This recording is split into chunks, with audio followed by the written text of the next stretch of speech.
I stared at my mother's text message, my coffee growing cold beside my laptop. "We need your help," it read. "Please call us." 3 years earlier, I had stood in my childhood home as my sister uttered those cutting words. "No one wants you here." And my mother had nodded in silent agreement. Now, I sat in my corner office overlooking the city skyline, the founder of a company worth 8 figures, faced with a decision that would determine what family truly meant to me. Before we jump back in, tell us where you're tuning in from, and if this story touches you, make sure you're subscribed, because tomorrow, I've saved something extra special for you. The invitation to my niece's graduation party arrived unexpectedly on a Tuesday morning, a cream-colored envelope with my sister Victoria's precise handwriting. I had been distant from my family for months, focusing on building my small business, while they continued their usual gatherings without much thought to my absence.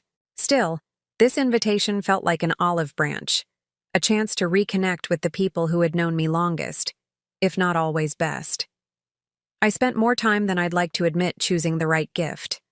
Ella had always been interested in photography, so I found a vintage film camera in pristine condition, along with a leather case engraved with her initials.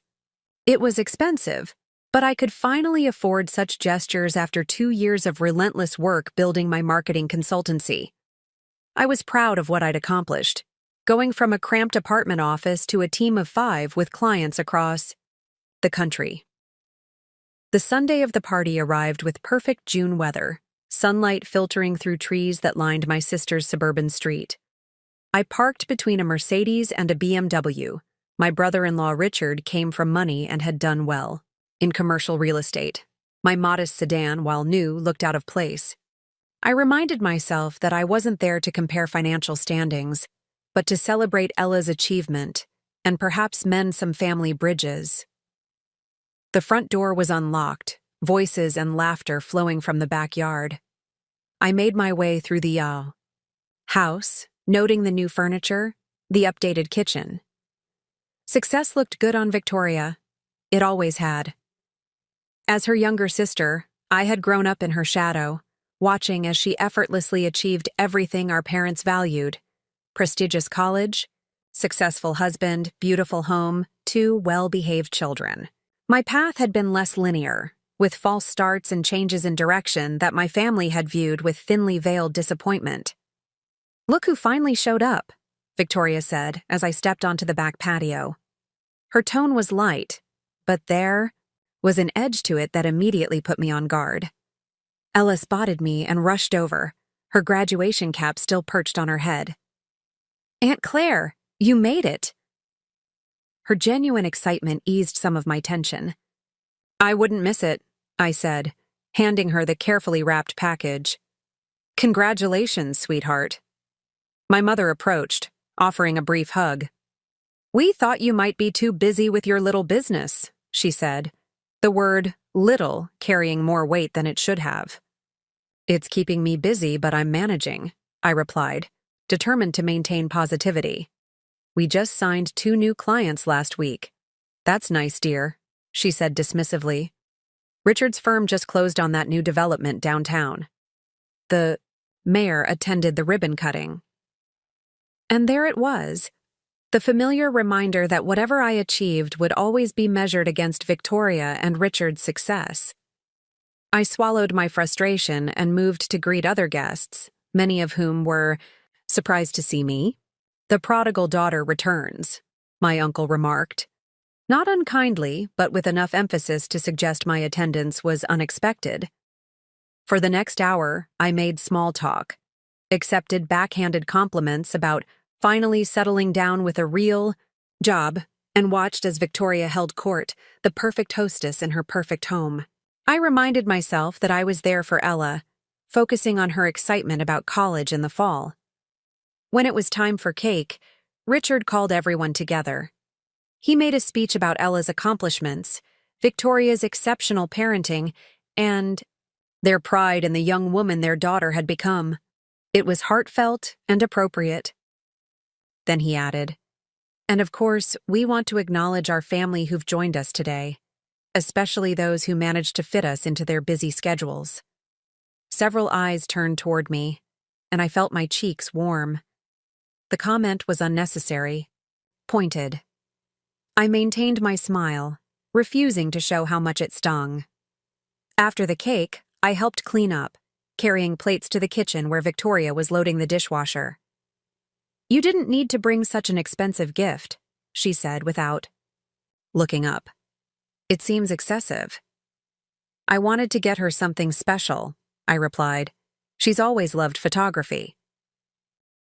"Well, it makes the other gifts look inadequate," Victoria continued. "That's always been your problem, Claire. You have to make a statement instead of just fitting in." I set down the plates carefully, taking a breath before responding. It wasn't about making a statement. It was about giving my niece something meaningful. Victoria straightened, finally meeting my eyes. "Is that why you've been absent for months? Because you're so concerned with being meaningful?"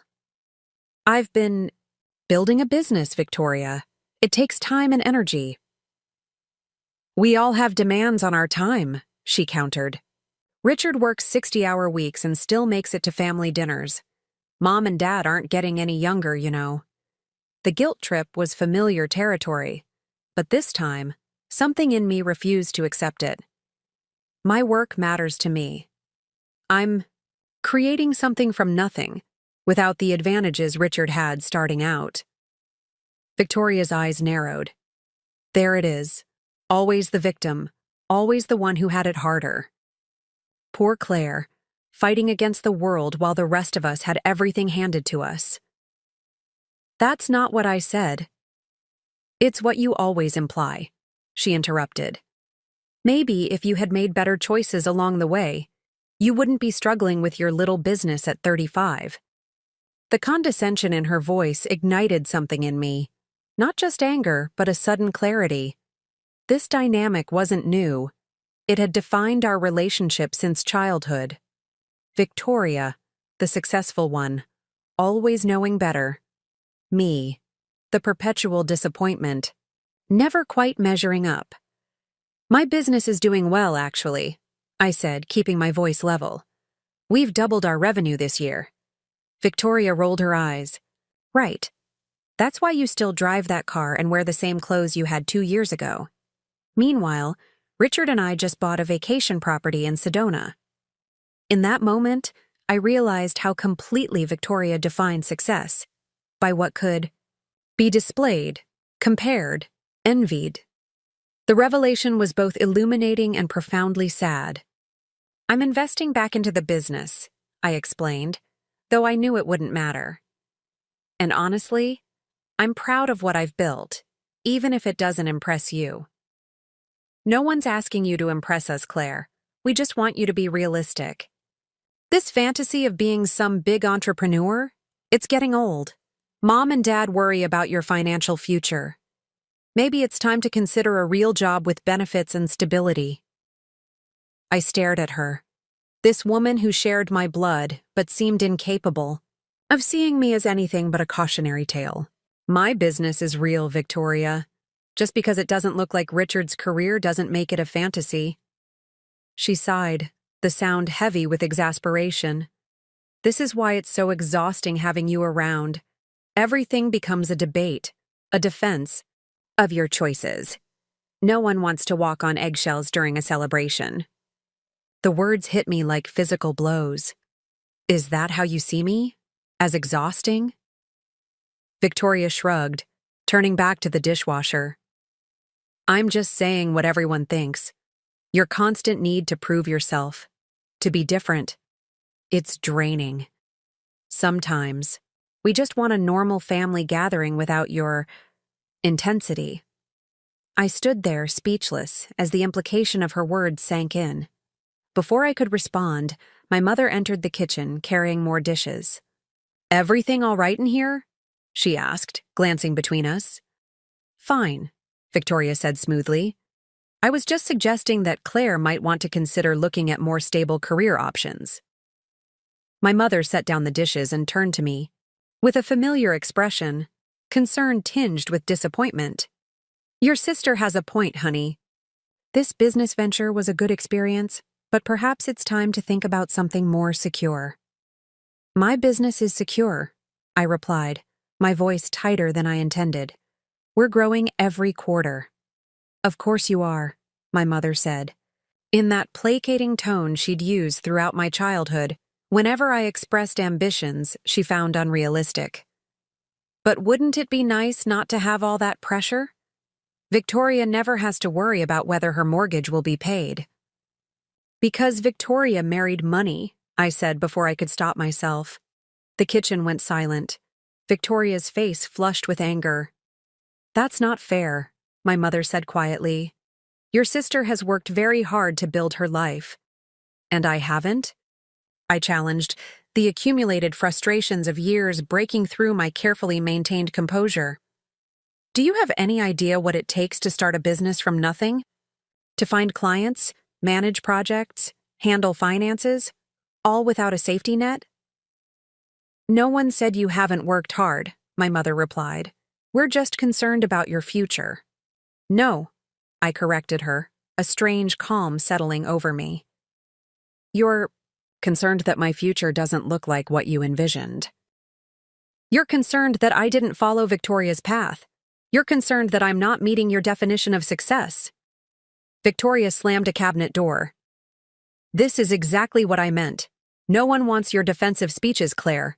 No one wants your justifications for why you're still struggling while the rest of us have figured it out.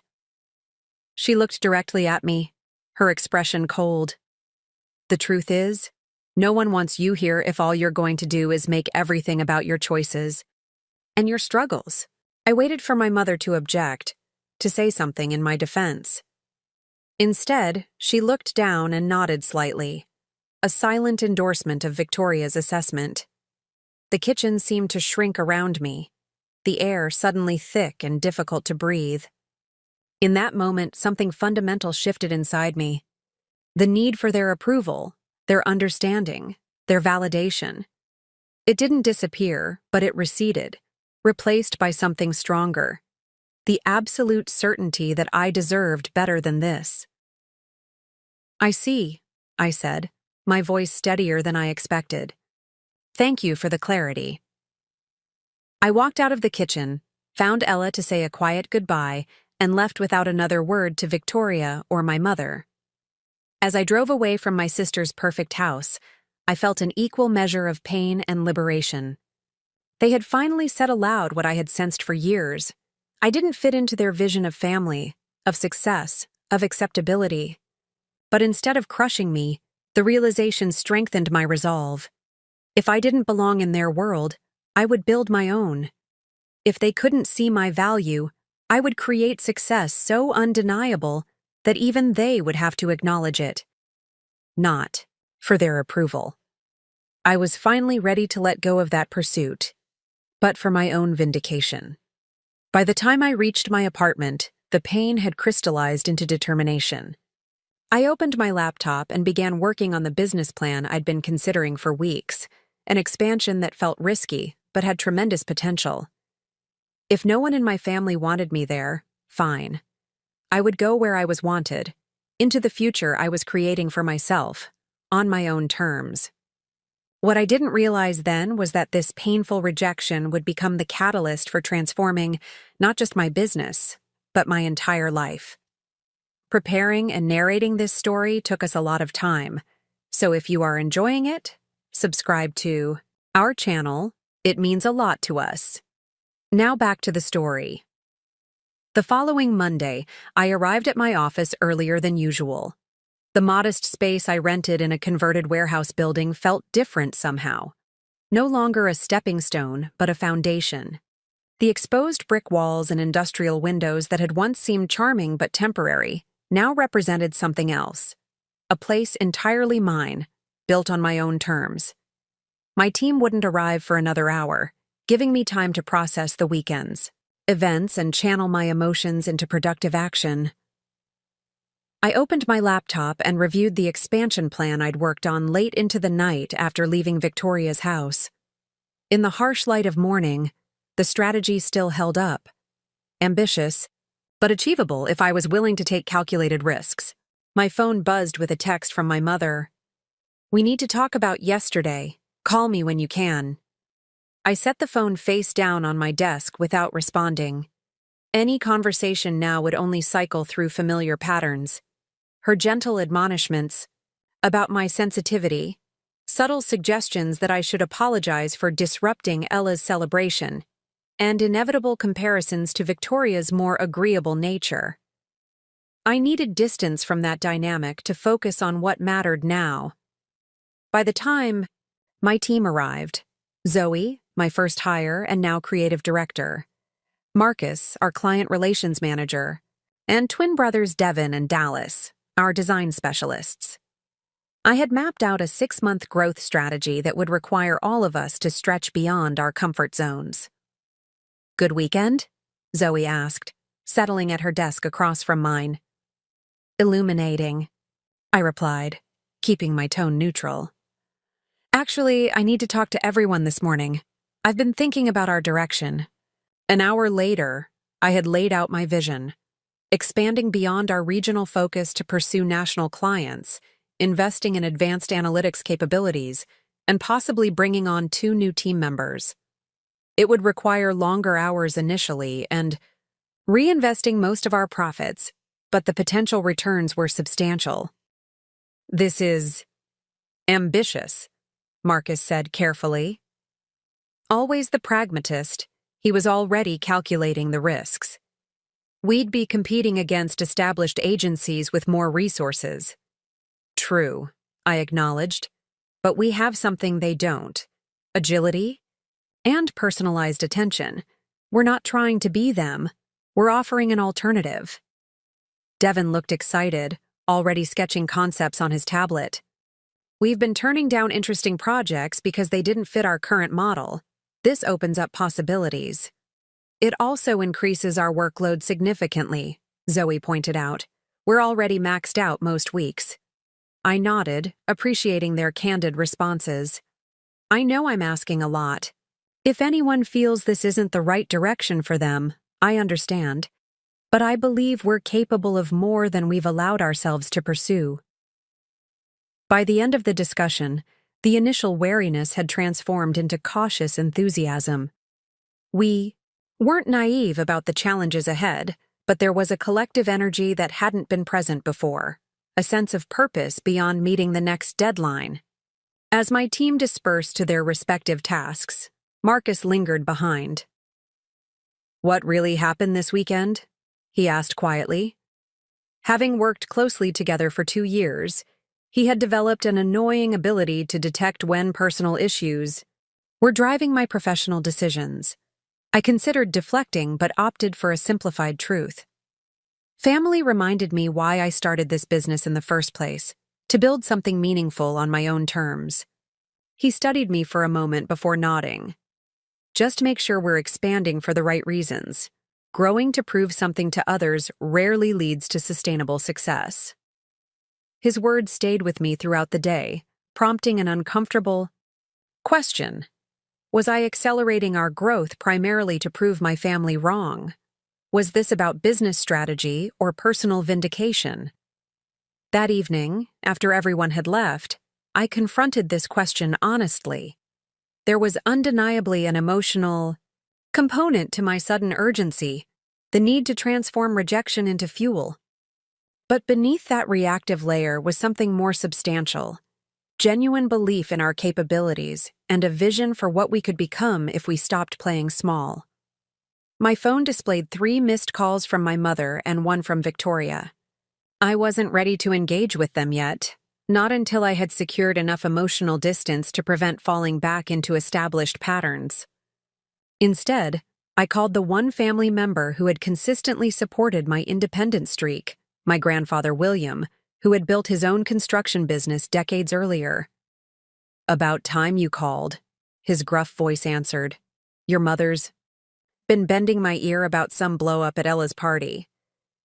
"I'm sure she has," I replied, unable to suppress a smile despite everything. At 84, Grandpa Will remained refreshingly direct. "Let me guess. She didn't mention telling me to Give up my business? Something about you being overly sensitive and Victoria just trying to help, he confirmed. Load of nonsense if you ask me. How's that company of yours doing? For the next half hour, I shared both my business expansion plans and an honest account of what had transpired at the party. Unlike the rest of my family, Grandpa Will listened without immediately offering judgments or solutions. Your mother and sister, he said finally. They value certainty over possibility. Always have. It's why they can't understand what you're building. The outcome isn't guaranteed. His assessment was simple but profound. Victoria's path, college, marriage, motherhood, had followed a clear, socially approved trajectory with predictable rewards. My journey involved consistent uncertainty, the possibility of failure, and rewards that weren't always visible or immediate. The hardest part of building something, Grandpa Will continued, isn't the work itself. It's tolerating the doubt, from others and from yourself. Most people will choose security over potential any day. That doesn't make them wrong, just different from folks like you and me. So what do I do about them? I asked, the question that had been circling in my mind since I'd walked out of Victoria's kitchen. About your family? Nothing for now, he said. Focus on your business. Build something you're proud of, not to prove them wrong, but because it's what you're meant to do. The rest will sort itself out in time. They don't believe in me, Grandpa. Doesn't matter, he replied firmly. Do you believe in yourself? Because that's the only opinion that counts in the end. After our call, I felt more centered than I had since the party. Grandpa Will had given me permission to prioritize my vision over my family's approval, something I had intellectually understood but emotionally struggled with my entire life. The next morning, I finally texted my mother, "Need some time to focus on work. I'll reach out when I'm ready to talk." Then I silenced notifications from both her and Victoria, creating the space I needed to channel my energy into productive action. The following weeks passed in a blur of strategic planning, client meetings, and late nights. I poured myself into expanding our business, not out of spite, but with genuine conviction about what we could achieve. The rejection I'd experienced became less about my family's words and more about the opportunity they had, inadvertently created, pushing me to fully commit to my path without the safety net of their approval. We landed our first national client in August, a mid-sized tech company looking to refresh their brand identity. The project fee was larger than anything we'd previously handled, allowing us to bring on a digital marketing specialist and invest in the analytics software we needed for the next phase of growth. September brought another significant client, followed by 2 more in October. By November, we had outgrown our original office space and were preparing to move to larger quarters. After the new year, our team had expanded to 9 people, each bringing unique skills that strengthened our offerings. Through it all, I maintained minimal contact with my family. Periodic texts with my mother, a birthday card for my father, regular calls with Grandpa, Will, and occasional messages to Ella, who had started her freshman year at college. Victoria and I didn't communicate at all, a silence that was initially painful but gradually became liberating. Christmas approached, bringing the inevitable question of holiday plans. My mother called one evening as I was reviewing quarterly projections. "We want you to come for Christmas dinner," she said, her tone carefully neutral. "Your father misses you." I closed my laptop, giving the conversation my full attention. "I'm not sure that's a good idea, Mom. Nothing has been resolved between Victoria and me." "It's Christmas," she replied, as if the holiday itself should erase months of estrangement. "Family should be together. The last time I was with family, I was told no one wanted me there," I reminded her. "Have things changed since then?" She sighed, the sound familiar and weary. Victoria was upset. She said things she didn't mean. "And you?" I asked quietly. "You agreed with her." "I did not," she protested, though we both knew otherwise. I was just trying to keep the peace. The old pattern reasserted itself. Victoria's behavior excused, my reactions problematized, my mother positioning herself as the neutral peacekeeper rather than acknowledging her role. "Mom," I said carefully, "I've spent months building something important to me without family support. I'm not ready to pretend everything's fine for the sake of a Christmas photo." "So you're punishing us," she concluded, falling back on a familiar characterization of my boundaries as vindictive rather than protective. "I'm prioritizing my well-being," I corrected her. "I'll see Dad separately. Maybe lunch next week." After we hung up, I felt a complex mixture of emotions. Guilt for disappointing her, pride for maintaining my boundary, sadness for the relationship we might have had under different circumstances. But beneath these feelings was a newfound steadiness, a confidence in my choices that hadn't existed before. The business continued to flourish through the winter and into spring. We moved into our new office in January, a space 3 times larger than our original location, with a conference room that actually fit our entire team. By March, we had hired 2 more specialists and were consistently winning projects against much larger agencies. One evening in April, as I was preparing to leave the office, Zoe stopped by my desk. "Have you seen this?"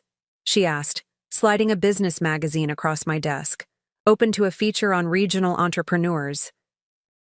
There, in glossy print, was a profile of me and the agency, highlighting our rapid growth and innovative approach to client relationships. The photo showed me standing in our new office, the team visible in the background, a visual representation of everything we'd built over the past year. "They're calling us one of the fastest-growing agencies in the region," Zoe said, grinning. "Pretty good for a little business, wouldn't you say?" I stared at the article, remembering my mother's dismissive words at Ella's graduation party. A little business. Now that business employed 11 people, served clients across the country, and had just been recognized in a prominent publication. The irony wasn't lost on me. "We should celebrate," Marcus suggested, joining us with Devin and Dallas. "This kind of recognition will bring in even more opportunities." As we gathered for impromptu champagne in the conference room, I felt a profound sense of validation. Not because my family would finally see my success, but because I no longer needed them to. The approval I had sought for so long had been replaced by something far more valuable. The satisfaction of building something meaningful, surrounded by people who genuinely appreciated the vision. What I didn't know then was that the magazine article would find its way to Victoria's coffee table, setting in motion a reunion I wasn't yet prepared for. One that would force me to confront not just my family's changed perception of me, but my own transformed understanding of success. The magazine feature changed everything, though not immediately. Its effects rippled outward slowly, first bringing new client inquiries, then industry recognition, and finally, inevitably, reaching my family. I was in the middle of a strategy session with a potential client when Marcus knocked on the conference room door, apologizing for the interruption. "Your sister is in the lobby," he said quietly. "She says she won't leave until she speaks with you." The room seemed to tilt slightly. "Victoria here, in my professional space?" I excused myself from the meeting, promising to return shortly, and made my way to the reception area with a strange sense of detachment, as if watching myself move through a scenario I'd imagined but never expected to actually face. Victoria stood by the floor-to-ceiling windows, examining our awards wall. She wore a tailored charcoal suit, Victoria the corporate lawyer, not Victoria the suburban mother. When she turned to face me, her expression was unreadable. "Your office is impressive," she said, her tone carefully neutral. "Thank you," I replied, maintaining equal neutrality. "This is unexpected." Victoria glanced around, noting the modern furnishings, the glass-walled offices where my team worked. "I saw the magazine article. Dad showed it to me." "Of course. My father, the quiet mediator, would have ensured Victoria saw tangible evidence of my success, hoping it might bridge the gap between us. "We can talk in my office," I said, gesturing toward a door at the end of the hallway. I didn't want this conversation, whatever it might entail, to unfold in view of my entire team. My office was the one space in our new location I'd taken time to personalize. Unlike the minimalist design of the common areas, here I'd chosen warm colors, comfortable furniture, and walls lined with framed photographs of meaningful projects and team celebrations. It was a room that reflected both professional accomplishment and personal values, exactly what I'd been building over the past year. Victoria settled into a chair across from my desk, her posture rigid. "You've done well for yourself," she said, gesturing vaguely at our surroundings. "We've worked hard," I corrected gently, emphasizing the collaborative nature of our success. "Right." She nodded, a hint of her old condescension breaking through. "Your team. Very inspirational." I didn't take the bait. "What brings you here, Victoria? It's been nearly a year since we've spoken." She straightened imperceptibly, as if preparing for a difficult negotiation. "Mom's birthday is next weekend. She wants you there." "And you're her messenger?" "I volunteered," she replied, surprising me. "I thought you might be more likely to consider it if I asked in person." I studied my sister, this woman I'd grown up with yet never truly understood. Was this an olive branch or merely family obligation? Her expression revealed nothing. "Why now?" I asked. "What's changed since Ella's graduation?" Victoria sighed, some of her rigid composure dissolving. "You have, apparently, the business, the magazine feature. Dad won't stop talking about it." And there it was. The truth I hadn't wanted to acknowledge. My family's renewed interest coincided precisely with external validation of my success. Not when I was struggling to build something from nothing. Not during the months of 80-hour work weeks and financial uncertainty. Only now, when industry recognition made my achievements impossible to dismiss. "So I'm welcome back now that I've proven myself?" The words emerged sharper than I'd intended. Victoria had the grace to look uncomfortable. "That's not fair." "Isn't it?"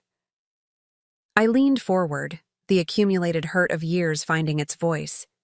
"You told me no one wanted me there." Mom agreed. "Now that my little business has been featured in a magazine, suddenly I'm invited to family gatherings." "You're twisting things," Victoria protested, but without her usual confidence. "I said things I shouldn't have, yes. I was frustrated. You always had to be different, to challenge everything, to make everything so difficult." "Being authentic isn't the same as being difficult," I replied. "I chose a different path than you did. That doesn't make it less valid." Victoria was silent for a moment, looking around my office with new attention. Her gaze lingered on a photograph of my team celebrating our first national client win. "You really built all this yourself, didn't you?" The question seemed genuine, without the skepticism or condescension I'd grown accustomed to. For the first time, Victoria was seeing me, not as her annoying younger sister who couldn't conform, but as someone who had created something substantial through vision and perseverance. "With my team," I corrected again. "But yes, this is what I've been trying to explain to you and Mom for years. This is what I wanted to build, even when it seemed impractical or risky." Victoria nodded slowly. "I didn't get it," she admitted. "The uncertainty, the lack of structure, it seemed irresponsible. Because it didn't follow your playbook." "Because it scared me," she said quietly. The admission hung between us, unexpected and strangely vulnerable. "Watching you risk everything for something that might never succeed. It was like watching someone walk across a tightrope without a net. I couldn't understand why anyone would choose that." Her honesty caught me off guard. In all our years of conflict, Victoria had never acknowledged fear as the underlying emotion behind her judgment. She had always presented her choices, the traditional career, the stable marriage, the prescribed life milestones, as objectively superior, not as personally necessary for her own sense of security. Risk looks different depending on where you're standing, I said after a moment. For me, the greater risk would have been not trying, never knowing what might have been possible. Victoria seemed to consider this, turning the concept over in her mind. Mom doesn't understand that, she said finally. She never will. Security is everything to her, emotional, financial, social. Your choices felt like a rejection of everything she values. I wasn't rejecting her values. I was honoring my own. I know that now, Victoria conceded. Seeing all this, she gestured around the office, makes it clear that you weren't just being stubborn or rebellious. You were building something that mattered to you. The acknowledgement, however belated, felt significant, not because I still needed her approval, but because it represented a shift in how she perceived me, from problematic family member to successful professional in my own right. So what happens now? I asked. We pretend the last year never happened? Act like one family dinner can erase everything that was said? Victoria shook her head. I'm not suggesting we pretend anything. What happened at Ella's party was real. The things I said, they were cruel, but they were honest in that moment. I really didn't understand your choices then. And Mom? I pressed. Has her perspective changed, or does she just want a harmonious birthday because it looks better? To have the whole family there. Victoria hesitated, confirming my suspicion. She's trying, she offered finally. In her way. She's kept every article about your company, you know. The local business journal piece, the industry newsletter mention, now the magazine feature. She has a folder. The image was so unexpected. My mother collecting evidence of the success she had dismissed as impossible, that I didn't immediately know how to respond.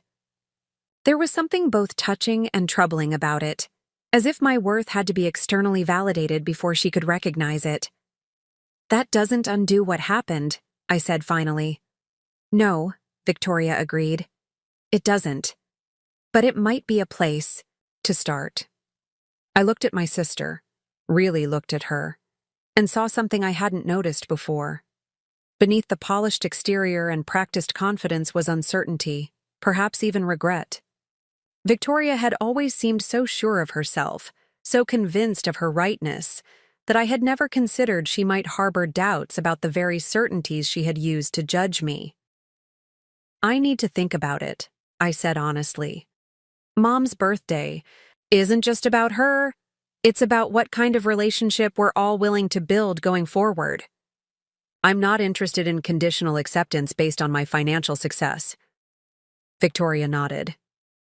That's fair. She stood to leave, then paused.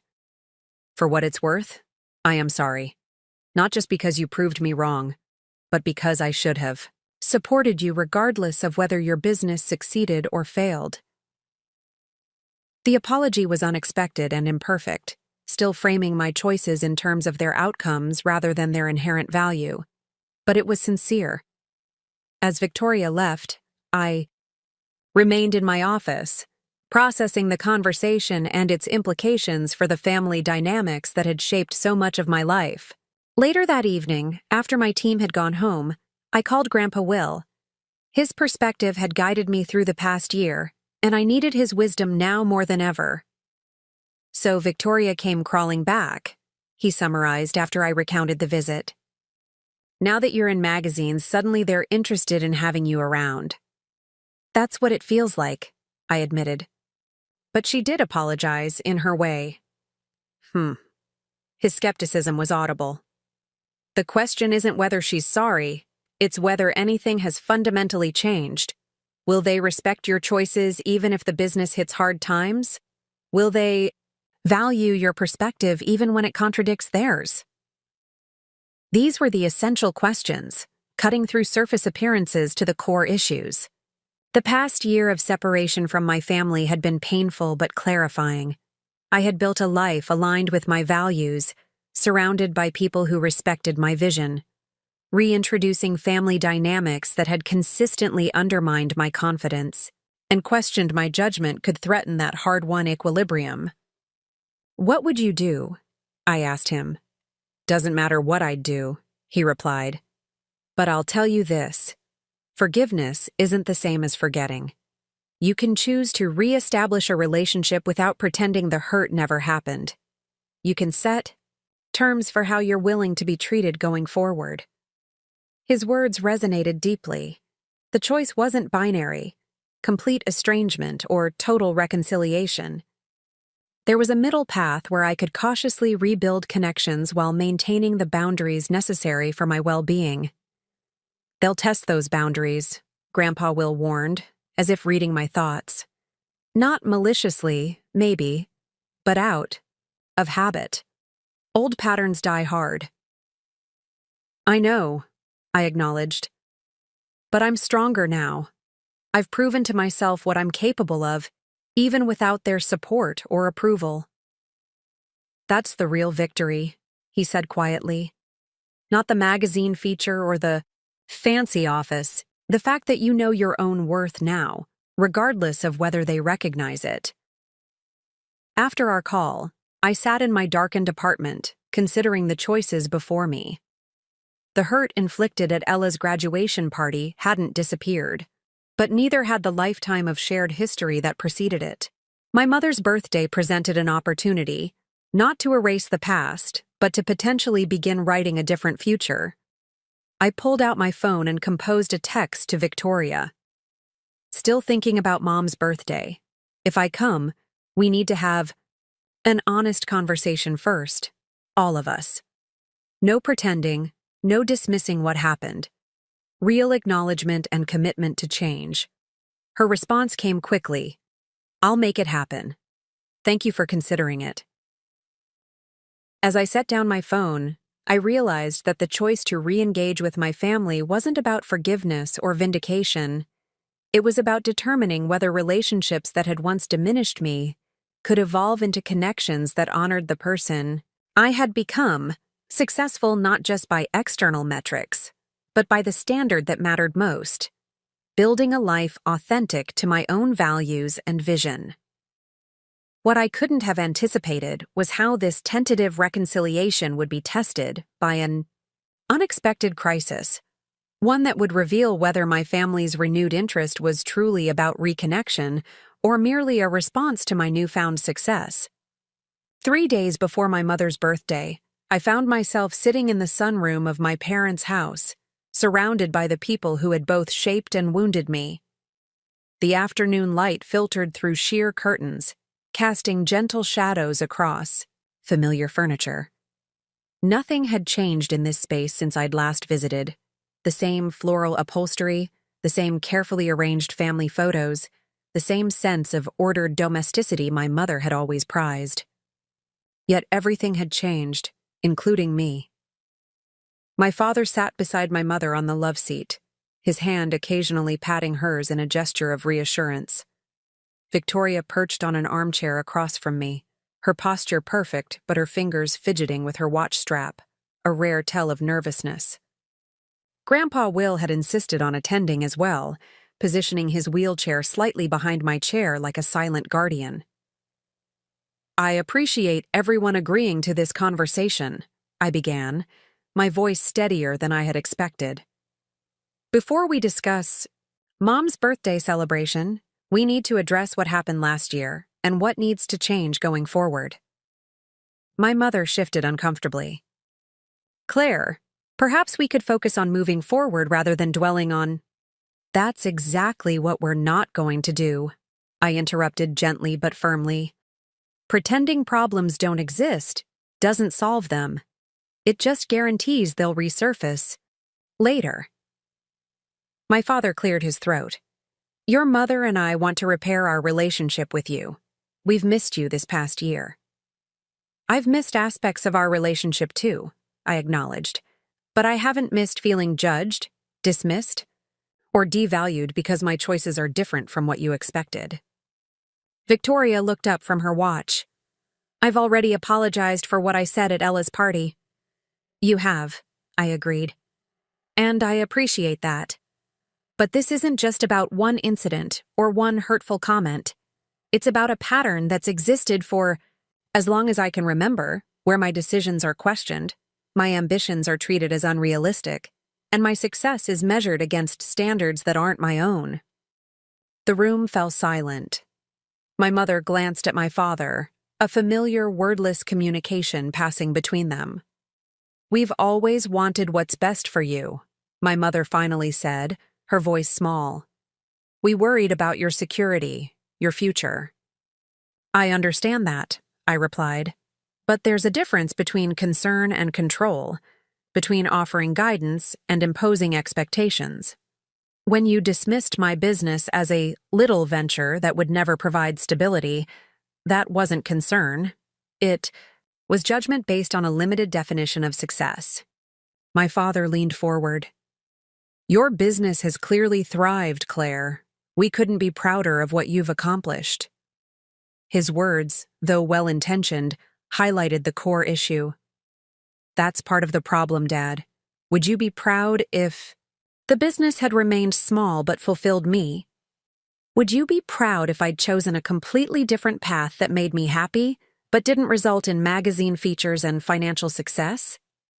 He blinked, genuinely confused by the question. But you did succeed.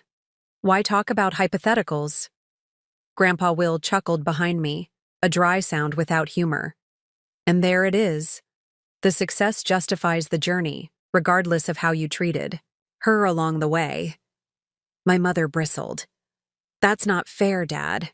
We supported Claire through college, through her career changes, through everything. Financial support isn't the same as emotional support, I pointed out. You helped pay for my education, yes. But you questioned every decision that didn't align with your vision for my life. You compared me to Victoria constantly. You treated my independence as rebellion rather than self-determination. Victoria surprised me by nodding slowly. She's right, Mom. We all did that. Me, especially. My mother's eyes widened at this unexpected alliance. I never meant to make you feel... She trailed off, unable to complete the thought. Less than, I suggested. Inadequate? Like the family disappointment? Tears welled in her eyes. You were always so different, Claire. So determined to do things your own way. I didn't know how to guide someone who rejected every conventional path to security. For the first time, I saw my mother's behavior through a different lens, not as deliberate undermining, but as the panic of someone who equated conventionality with safety, who couldn't comprehend choosing uncertainty, even for the sake of authenticity. I wasn't rejecting security, I explained gently. I was pursuing a different kind of success, one defined by creating something meaningful, by building according to my own blueprint, rather than following someone else's. But the risks, my mother protested weakly, were mine to take, I finished, for her. That's what you need to understand if we're going to move forward. My choices are mine. They may not be the choices you would make. They may involve risks you wouldn't take. But they deserve respect, not constant questioning or dismissal. My father nodded slowly, his expression thoughtful. I think we understand that now, Claire.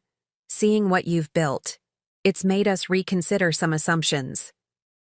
That's the other thing we need to discuss, I said, addressing the uncomfortable truth at the heart of our reunion. My worth as a daughter, as a family member, can't be contingent on external success. I'm glad you're proud of my accomplishments, but what happens if the business faces challenges? If we lose clients or have to downsize? Will I be welcome at family gatherings then? Or will I go back to being the disappointing daughter who can't get her life together? The question hung in the air, exposing the conditional nature of the reconciliation they were offering. Success had earned me a place at the table again, but what truly needed to change was the metric by which my belonging was measured. "That's not fair," my mother protested, though her voice lacked conviction. "We love you regardless of your business." "Do you?" I challenged gently. Victoria made it very clear that no one wants me here when I was still building, still struggling. The invitation back into the fold came only after public recognition validated my choices. Victoria looked genuinely uncomfortable. "I can't deny that the magazine article changed my perspective," she admitted. "Seeing your work acknowledged that way made me realize I'd been wrong about what you were building. But," she added, meeting my gaze directly, "it also made me recognize something about myself. How limited my understanding of success has been. How frightened I've been of anything that doesn't fit neatly into conventional achievement." Her candor surprised me. Victoria had always presented her life choices as objectively superior, not as responses to her own fears and limitations. "The past year has been enlightening for all of us," my father said carefully. "Your absence forced us to examine why our family dynamic worked the way it did, why we couldn't seem to celebrate your path the way we celebrated Victoria's." Grandpa Will snorted. "About time." My mother shot him an exasperated look before turning back to me. "We made mistakes, Claire. Serious ones. We measured you against standards that didn't allow for who you actually are. I can't promise I'll always understand your choices, but I can promise to try harder to respect them, regardless of their outcomes." It was the most honest acknowledgement she had ever offered. Not a full understanding, but a commitment to reaching toward one. I felt something tight in my chest begin to loosen, not completely but enough to create space for possibility. "That's what I need," I said simply. "Not perfect understanding, not unwavering support for every decision, but basic respect for my agency and my right to define success on my own terms." My father reached for my hand. "We can do that, Claire. We want to do that." Victoria nodded in agreement. "I've spent the past year watching Richard struggle with Ella's decision to switch from pre-med to art history. It made me think about how I responded to your unconventional choices. How much energy we waste trying to control outcomes instead of supporting growth." The conversation continued for nearly 2 hours, moving from past hurts to future intentions. We established boundaries and expectations for rebuilding our relationships, not instantly or completely, but gradually and with conscious attention to the patterns that had damaged trust. By the time we finished, the afternoon light had shifted to early evening. My mother rose, looking emotionally drained, but somehow lighter. "Will you come to my birthday dinner on Saturday?" she asked quietly. "Yes," I replied. "As we agreed. No pretense, no pressure, just an honest attempt at a new beginning." She nodded, relief evident in her expression. As everyone prepared to leave, Grandpa Will signaled for me to wheel him onto the front porch. Once we were alone, he looked up at me with a mixture of pride and concern. "You handled that well," he said, his weathered hands resting on the arms of his wheelchair. "But remember what I said about old patterns. They'll slip back into familiar dynamics without even realizing it. Stay vigilant." "I will," I promised. "I'm not the same person who left here a year ago. I know my worth now, with or without their validation." He nodded approvingly. "That's my girl. Success isn't what you've built out there." He gestured vaguely toward the city where my office stood. "It's what you've built in here," he tapped his chest. "The courage to live authentically, even when it costs you something." As I drove home that evening, I reflected on how completely my life had transformed in a single year.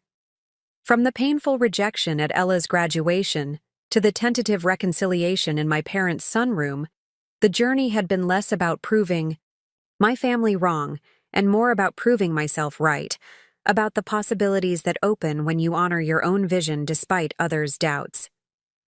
The true test would come 2 weeks later, when an unexpected crisis threatened everything I had built. The economic downturn that had been lurking on the horizon suddenly accelerated, sending shockwaves through industries nationwide.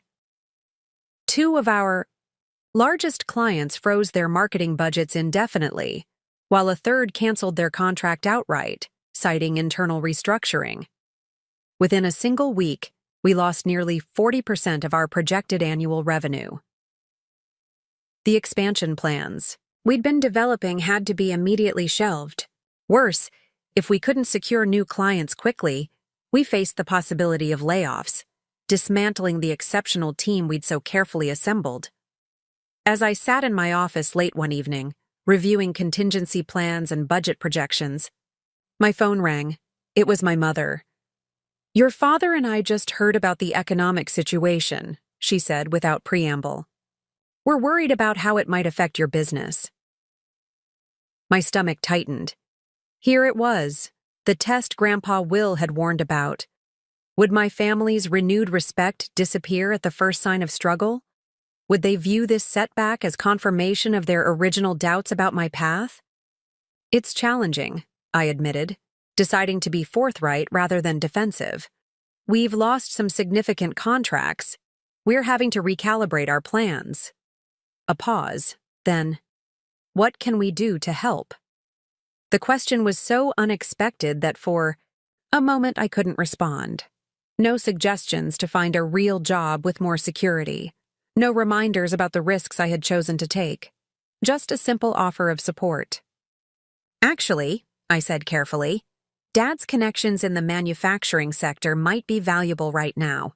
We're pivoting to focus on industries less impacted by the downturn, and his insight could help us identify potential clients." "I'll have him call you tomorrow," she promised. "And Claire? This doesn't change anything. Not for us, not anymore. Whether your business is featured in magazines or facing challenges, you're still building something brave and true to yourself. We see that now, those words, more than the magazine feature, more than the impressive office, more than the financial success, represented the real victory. Not external validation of my choices, but the recognition that their value transcended their outcomes. The road ahead would be difficult. The economic challenges were real, requiring difficult decisions and strategic pivots. But I would face them with both the confidence built through past success and the wisdom gained through adversity. More importantly, I would face them knowing that my worth, as an entrepreneur, as a daughter, as a human being, was not contingent on perpetual triumph, but rooted in the courage to pursue an authentic path, regardless of where it led. As I hung up the phone, I realized that the true richness I had gained over the past year wasn't financial at all. It was the wealth of self-knowledge, of purpose aligned with passion, of relationships based on genuine acceptance rather than conditional approval. That wealth would sustain me through whatever challenges lay ahead, a foundation more secure than any conventional path could have provided. The journey from rejection to reconciliation had transformed not just my circumstances, but my fundamental understanding of success, not as a destination to be reached or a status to be achieved, but as the daily choice to live in alignment with my deepest values, regardless of external judgment or approval. The economic downturn hit harder than anyone anticipated. By the end of the month, our client roster had shrunk by nearly half, and our projections showed a troubling trajectory. I called an all-hands meeting on a rainy Tuesday morning, gathering my team in our now too-large conference room. "I won't sugarcoat this," I began, looking at the concerned faces around the table. "We're facing the most significant challenge since we started, but I believe in our ability to adapt and emerge stronger." I laid out the situation transparently, our financial position, the market conditions, and the difficult decisions ahead. No false reassurances, no toxic positivity, just honest assessment and a commitment to finding a path forward together. "Are layoffs inevitable?" Marcus asked the question everyone was thinking. "They're a possibility I want to avoid at all costs," I replied honestly, but I need everyone's help developing alternatives. What followed was one of the most remarkable brainstorming sessions of my career. Rather than retreating into fear or self-preservation, the team engaged collectively, proposing cost-cutting measures, identifying potential growth areas despite the downturn, and suggesting creative approaches to retaining our remaining clients. Zoe suggested temporary salary reductions for senior staff, including herself, to preserve junior positions. The design twins, Devin and Dallas, proposed developing a subscription-based design service that could generate recurring revenue to complement our project-based model. Marcus outlined industries that historically invested in marketing during downturns and began compiling research on potential targets. By the end of the meeting, we had the skeleton of a survival strategy, not just defensive cuts, but a proactive plan to pivot and adapt. As the team dispersed, energized despite the circumstances, I felt a renewed appreciation for what we had built beyond the bottom line. A culture of collective problem-solving, resilience, and mutual support. That evening, as promised, my father called. "Your mother mentioned you might need some connections in manufacturing," he said, his tone carrying none of the "I told you so" undertone I might have expected a year earlier. "We're pivoting towards sectors less impacted by the downturn," I explained. Manufacturing, especially essential products rather than luxury goods, tends to maintain marketing budgets even in challenging times. "Smart thinking," he acknowledged. "I played golf last weekend with Lawrence Chen. He runs Premier Products. They've been expanding their medical supplies division, and from what he mentioned, they're looking to increase market share while competitors are pulling back." Premier Products was exactly the type of stable company we needed to target. Large enough to have significant budgets, but not so massive that they'd be inaccessible to a firm our size. "Would you be willing to make an introduction?" I asked, the request feeling strangely vulnerable. Throughout my career, I had deliberately avoided leveraging family connections, determined to succeed entirely on my own merits. "I'll do better than that," my father replied. "Lawrence and his wife are coming to dinner next week. Why don't you join us? It's not a formal pitch, just an opportunity to connect." The invitation represented more than a potential business lead. It was my father offering support in the way he knew how, without attempting to take over or undermine my autonomy. Year ago, I might have refused on principle, viewing the assistance as confirmation that I couldn't succeed independently. Now, I recognized it as precisely what successful business owners do: leverage networks and relationships while maintaining ultimate responsibility for results. "I'd appreciate that," I said sincerely. "Thank you." My father's voice softened. "I'm proud of how you're handling this setback, Claire. Many entrepreneurs would panic or give up when faced with these kinds of challenges." His praise focused on my resilience rather than exclusively on my previous success, felt like a tangible sign of our evolving relationship. The dinner with Lawrence Chen proved productive beyond my expectations. Rather than forcing a business conversation, I focused on genuine connection, discovering shared interests in architectural preservation and distance running. By the end of the evening, he had suggested a meeting with his marketing director to discuss their upcoming product launches. This interaction became a template for our new approach: authentic relationship building rather than desperate pitching. I reached out to Grandpa Will's old construction contacts, attended industry events in sectors we hadn't previously targeted, and encouraged team members to activate their own networks. Gradually, new opportunities emerged. A medical device manufacturer needed help repositioning their brand for post-pandemic priorities. A sustainable packaging company wanted to highlight their environmental advantages to eco-conscious consumers. A family-owned food producer sought to modernize their image while honoring their heritage. None of these clients matched the size of those we'd lost, but collectively they created a foundation for rebuilding.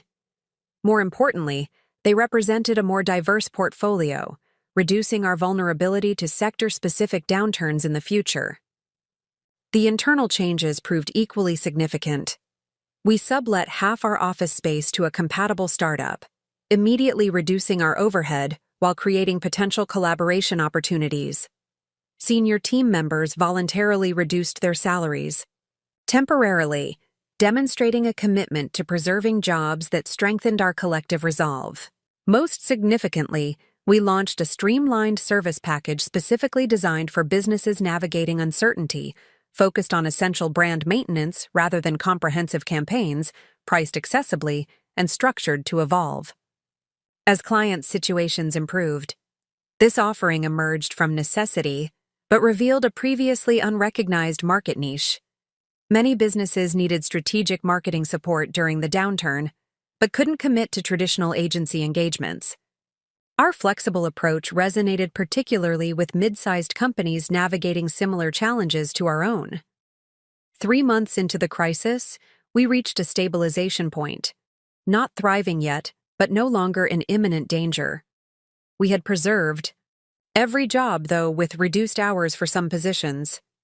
We had maintained our core capabilities while developing new ones better suited to the changed economic landscape. One Friday afternoon, as the team gathered for our weekly check-in, Zoe raised her water bottle in an impromptu toast.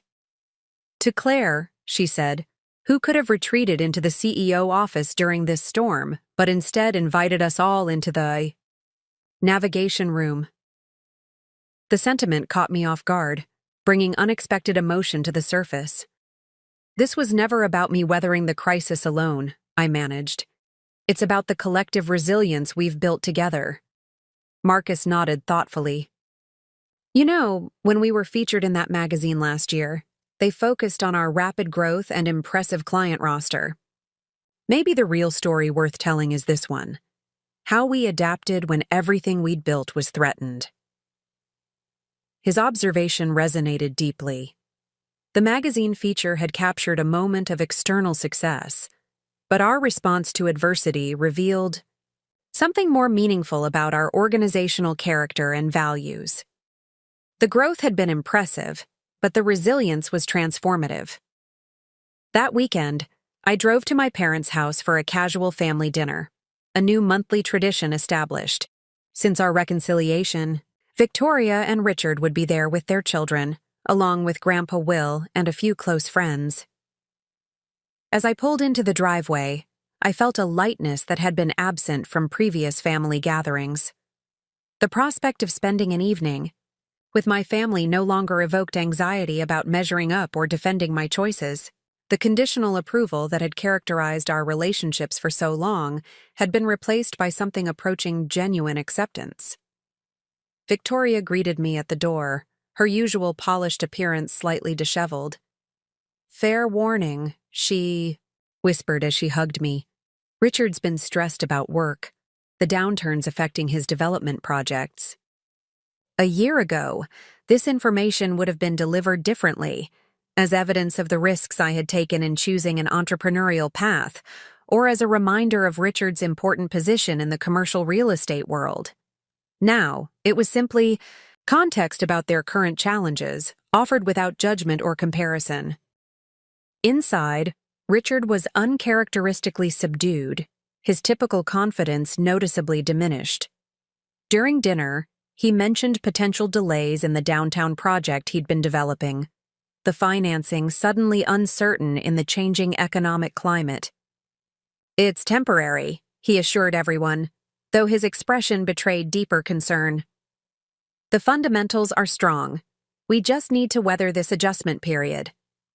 I recognized the forced optimism in his voice, the same tone I had adopted during the early days of our company's crisis. The need to project confidence while privately grappling with serious doubts was familiar terrain. After dinner, as others moved to the living room for coffee, Richard lingered in the kitchen where I was helping my mother with dishes. "Victoria mentioned you've been navigating similar challenges with your agency," he said, attempting casual conversation but unable to mask his interest. "It's been a significant reset," I acknowledged. We've had to reimagine almost everything about our business model and approaches. Richard nodded, his expression shifting from polite interest to genuine engagement. How did you... I mean, what strategies have been most effective for you? The question contained no trace of the condescension that had characterized many of our previous interactions. This wasn't Richard, the successful brother-in-law, offering guidance to the struggling entrepreneur. This was simply someone facing business challenges, seeking perspective from someone who might understand. Transparency has been crucial, I offered. With our team, with clients, with ourselves. Acknowledging the reality rather than denying it created space for actual solutions. We talked for nearly an hour, moving from the kitchen to the back porch, discussing practical approaches to uncertainty, the psychological challenges of leading through crisis, and the unexpected opportunities that emerged from necessary adaptation. I shared our experiences openly, neither minimizing the difficulties nor exaggerating our progress. As our conversation wound down, Richard regarded me with newfound respect. You know, I always thought your business was more of a creative endeavor than a serious enterprise, he admitted. I was wrong. The way you've navigated this situation demonstrates real business acumen. Rather than feeling vindicated by his acknowledgement, I felt a strange compassion. Richard's narrow definition of serious enterprise had limited his understanding not just of my work, but potentially of his own. Success had come easily to him through traditional channels, perhaps denying him the growth that comes from navigating uncertainty and reinvention. Every business faces moments of reinvention, I told him. The ones that survive long-term are those willing to question their fundamental assumptions when circumstances demand it. As I drove home that night, I reflected on how profoundly relationships had shifted. A year earlier, family gatherings had been exercises in defending my choices and deflecting subtle criticism. Now, remarkably, I was the one offering guidance to Richard, the family's established business success story. The economic crisis that had threatened everything I'd built had paradoxically strengthened my position. Not financially, at least not yet, but in terms of resilience, adaptability, and inner security. The magazine feature had earned me external validation, but navigating the downturn had provided something more valuable: genuine confidence in my capacity to face whatever challenges emerged. The following Monday brought unexpected news. Lawrence. Chen called personally rather than routing through his marketing department. Claire, I've been impressed with the initial concepts your team presented, he began. We'd like to move forward, but with an expanded scope. In addition to the medical division campaign, we want to discuss a comprehensive brand refresh across all product lines. The project he described would be the largest in our company's history, a 12-month engagement that would stabilize our finances and potentially create opportunities for rehiring at full capacity. That's significant, I replied, maintaining professional composure despite my excitement. May I ask what prompted the expanded vision? Frankly, your approach, Lawrence said. Most agencies we've spoken with are either ignoring economic realities or offering drastically scaled-back services. Your team acknowledged the challenges while still proposing strategic innovation. That's the partnership we need during uncertain times. After we concluded the call, I sat quietly for a moment, absorbing the significance of his feedback.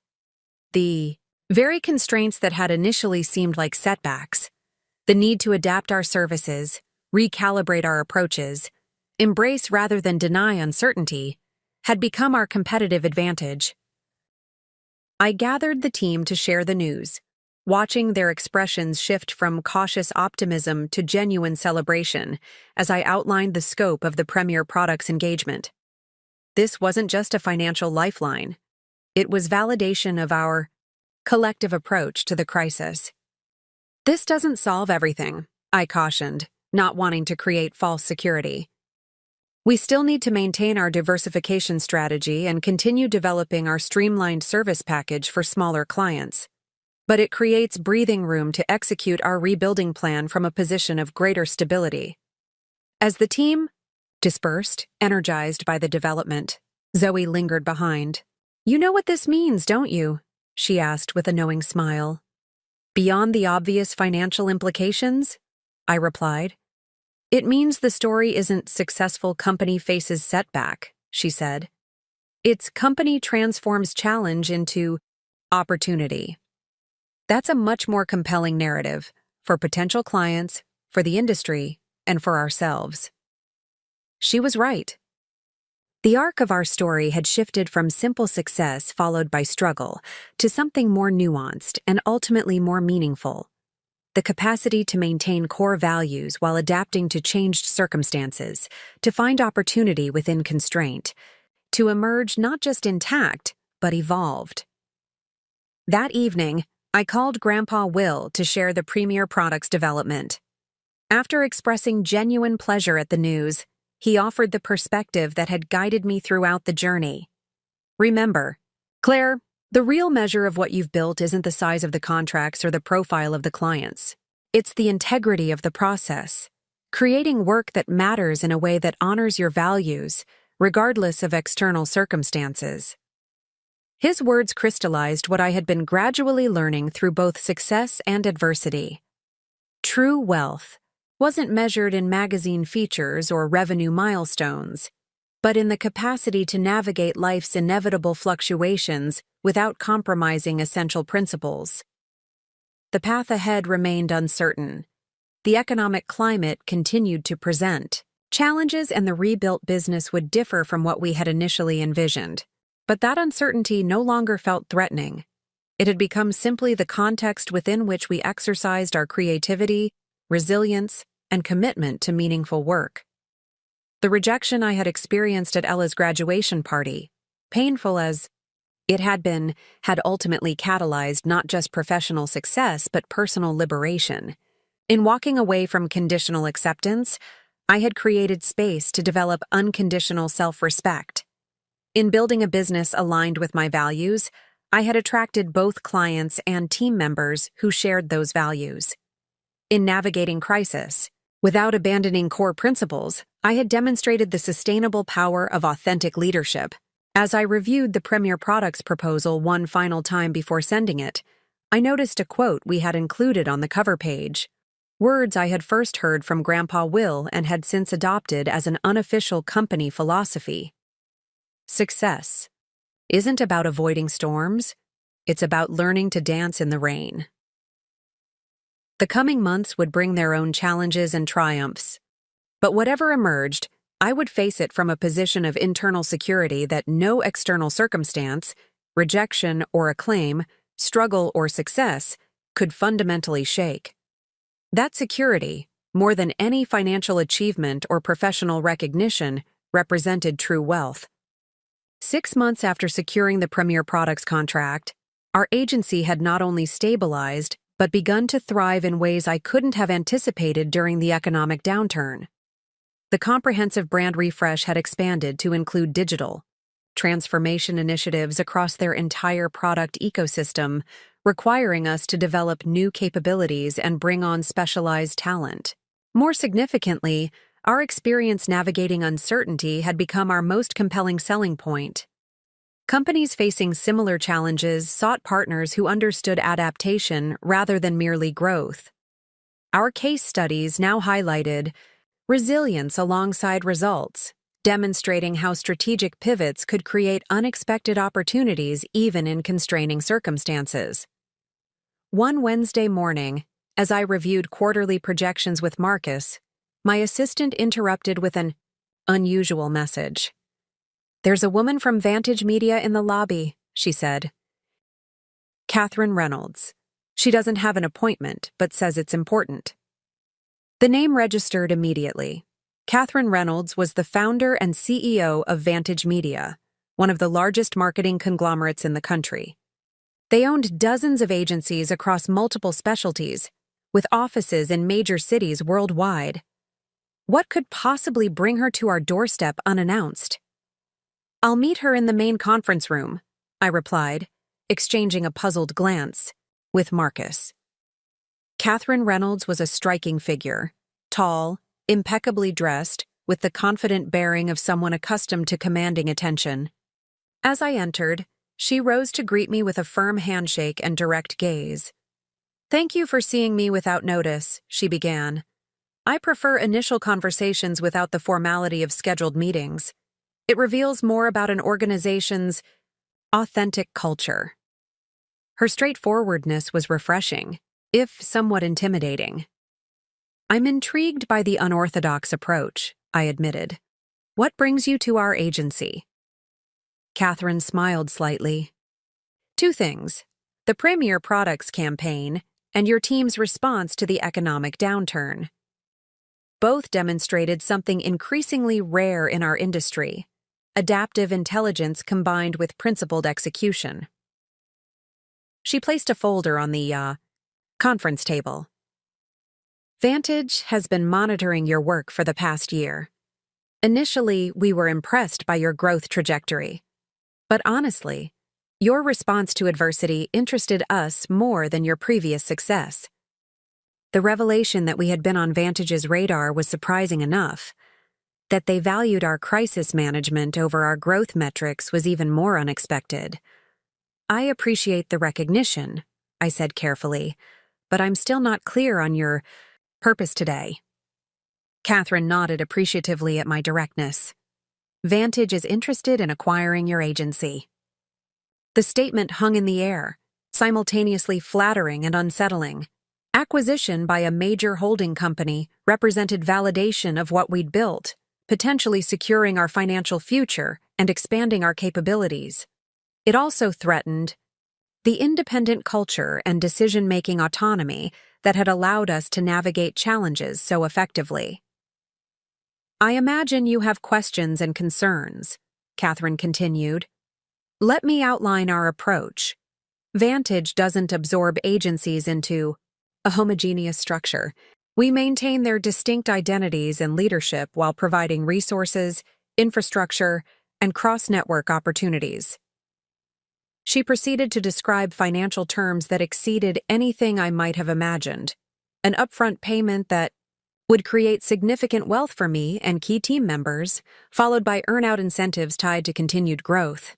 The offer represented security, expansion potential, and personal financial transformation in one comprehensive package. "Why now?" I asked when she finished. "Our valuation would have been higher before the downturn." "Precisely," Catherine replied.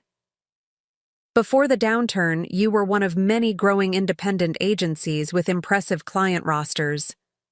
Now you're something rarer, a team that has demonstrated resilience without sacrificing creativity or principles. Vantage can help accelerate growth in numerous agencies. Finding leadership that maintains integrity through adversity is much harder." Her assessment was perceptive and personally affirming. Still, the decision required careful consideration beyond flattering recognition.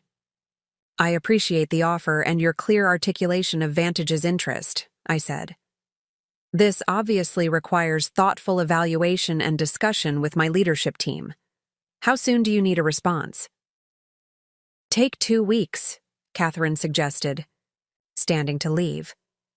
"Evaluate the formal offer in the folder. Consult with advisors and consider what you want for the next chapter of your professional journey. My direct contact information is included." After she departed, I sat alone in the conference room, the folder unopened before me. The acquisition offer represented the culmination of everything I had worked toward: external validation, financial security, expanded opportunities. Yet something held me back from immediate enthusiasm. That evening, I drove to Grandpa Will's house, the folder tucked into my bag. Since our reconciliation, family dinners had become regular occurrences, but I occasionally sought Grandpa Will's counsel separately, valuing his perspective unfiltered by group dynamics. His modest home remained unchanged despite offers to help with renovations or upgrades. "At my age, familiarity matters more than fashion," he always insisted. I found him in his study, surrounded by books and memorabilia from his own entrepreneurial journey. "You look preoccupied," he observed as I settled into the chair across from him. Business challenge or family drama? Neither, actually, I replied, extracting the folder from my bag. Vantage Media wants to acquire the agency. His eyebrows rose slightly. Catherine Reynolds finally made her move, did she? You knew about this? I asked, surprised. Catherine and I serve on the Economic Development Board together, he explained. She mentioned admiring your agency's approach several months ago. I didn't say anything because it wasn't my place to influence the process. This revelation added another dimension to consider. What do you think of Vantage as an organization? I asked. They're better than most conglomerates, he replied thoughtfully. Catherine runs a tight ship, but she genuinely values the distinct cultures of the agencies they acquire. Whether that's the right direction for your company depends entirely on what you want for its future, and your own. I opened the folder, sharing the financial terms and operational structure Catherine had outlined. The numbers were substantial, representing life-changing wealth and expanded professional possibilities. Impressive offer, Grandpa Will acknowledged. But I notice you don't seem as excited as one might expect. His observation cut to the heart of my hesitation. I should be thrilled, I admitted. This represents external validation of everything we've built. Financial security beyond anything I imagined. Resources to expand in ways we couldn't independently. But, he prompted, but something feels incomplete about it, I said, struggling to articulate the nebulous concern. Like accepting the offer would be closing a chapter before I've finished writing it. Grandpa Will nodded, understanding dawning in his expression. You're wondering if you're considering this because it represents the ultimate proof to your family that you succeeded on your own terms. His insight struck with uncomfortable precision. Despite our reconciliation, despite the genuine progress in our relationships, part of me still craved that final, irrefutable evidence that my path had been valid, even superior to the conventional route my family had advocated. The acquisition would certainly silence any lingering doubts, I acknowledged. No one could question the legitimacy of my choices with this outcome. That's precisely why you need to be careful, Grandpa Will cautioned. Decisions made primarily to prove others wrong, or to prove yourself right in their eyes, rarely lead to genuine fulfillment. He leaned forward, his gaze intensifying. Ask yourself this. If your family had supported your choices from the beginning, if they had never questioned your path or compared you to Victoria, would you be excited about this acquisition? Does it align with your vision for the company you've built and the life you want to create? Or does it represent the endpoint of a narrative driven partly by the need for validation? These questions cut through external considerations to the core issue, whether the Vantage offer aligned with my authentic values or primarily satisfied the remnants of a validation-seeking pattern I had worked to overcome. I don't know, I admitted. The opportunity is objectively extraordinary, but I keep thinking about how we navigated the downturn, the collaborative problem-solving, the agility in decision-making, the freedom to prioritize team preservation over short-term profits. Would we maintain that independence within a larger structure, regardless of Catherine's assurances? Grandpa Will smiled slightly. Now you're asking the right questions. Not, how will this look to others? But, how does this serve what I truly value? Over the next 2 weeks, I engaged in extensive due diligence, consulting with attorneys and financial advisors about the terms, speaking confidentially with leaders of other agencies Vantage had acquired, and most importantly, deep conversations with my core team about their perspectives and aspirations. These discussions revealed complex considerations beyond simple acceptance or rejection. Zoe valued creative autonomy above all else and worried about potential constraints within a larger organization. Marcus saw tremendous opportunity in accessing Vantage's global infrastructure and client relationships. The design twins were simultaneously excited about expanded resources and concerned about potential corporate influence on our distinctive, aesthetic approach. Their varied perspectives reflected the multifaceted implications of the decision. There was no obvious right answer, only thoughtful evaluation of what we collectively valued most for the future. The night before my scheduled response to Catherine, I found myself unable to sleep, my mind cycling through potential scenarios. Around midnight, I drove to the office, seeking the environment where our journey had unfolded, from struggling startup to acquisition target in just a few transformative years. The office was eerily quiet, the usual creative energy replaced by stillness. I walked through the space, memories surfacing with each area. Late nights developing our first major pitch in the small conference room, celebrating our initial national client in the break area, the all-hands meeting during the economic crisis where collective problem-solving had revealed our true organizational character. In my office, I found photographs documenting our evolution, the original team of 5 in our warehouse space, the ribbon cutting at our expanded office, groups of smiling team members at project launches and holiday celebrations.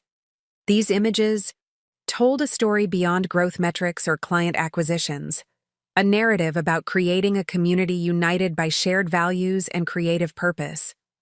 I sat at my desk, opened my laptop, and began writing. Not a pros and cons list, but a reflection on what success truly meant to me at this stage of my journey. Not external validation or financial milestones, but the freedom to create on my own terms, to build an organization that reflected my values, to evolve without constraints imposed by quarterly profit expectations or corporate hierarchies. By dawn, I had clarity. The Vantage acquisition offered tremendous benefits, but accepting it now would mean surrendering leadership of our story before we had fully explored our independent potential.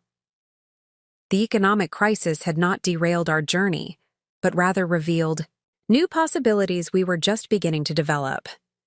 When I called Catherine Reynolds that morning, she answered immediately. "I've made my decision," I told her. "While I'm deeply honored by Vantage's interest and impressed by the organization you've built, the timing isn't right for us. We're still discovering what we can become independently." Rather than disappointment, Catherine's response reflected genuine understanding. "I suspected you might decide this way," she admitted. "The same independence that makes your agency valuable to us makes you reluctant to surrender it." She paused briefly. "This isn't a one-time opportunity, Claire. The door remains open for future discussions when the timing feels right. In the meantime, I'd like to explore potential collaboration opportunities that don't involve acquisition, perhaps joint ventures on projects that would benefit from our combined capabilities." Her suggestion offered a middle path, maintaining our independence while accessing some of Vantage's resources and relationships. It demonstrated respect for our decision rather than pressure to reconsider. Later that day, I gathered the team to share both the acquisition offer and my decision to decline it. Their reactions ranged from relief to curiosity about the potential collaboration Catherine had proposed. "I want to be transparent about my reasoning," I explained. "This wasn't about rejecting growth or partnership opportunities.